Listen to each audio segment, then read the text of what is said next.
Karangan bunga berisi ucapan Sumatera Selatan 10 besar provinsi dengan penduduk miskin terbanyak di Indonesia terpasang di seberang kantor Gubernur Sumatera Selatan. Karangan bunga tersebut berasal dari organisasi kepemudaan dan mahasiswa, di antaranya Badan Koordinasi HMI Sumbaksel serta PKC PMII Sumsel.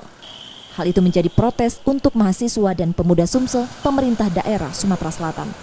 Kebijakan-kebijakan yang diambil oleh Gubernur tidak sesuai dengan RPJMD dan kemudian SKB Domen. Di dalam SKB Domen itu jelas bahwa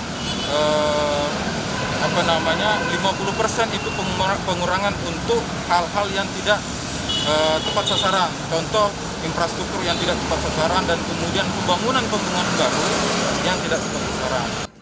Sebelumnya Badan Pusat Statistik merilis data penduduk miskin di Indonesia. Badan Pusat Statistik merilis data penduduk miskin di Indonesia tahun 2020. Angka penduduk miskin di Sumatera Selatan mencapai 12,56% dari jumlah penduduk. Jumlah tersebut menempatkan provinsi ini di urutan ke-10 provinsi dengan penduduk miskin terbanyak di Indonesia, serta ketiga di Sumatera setelah Aceh dan Bengkulu. Namun karangan bunga itu tak bertahan lama karena sudah disingkirkan Satpol PP Provinsi Sumatera Selatan. Tim Liputan Kompas TV Palembang, Sumatera Selatan.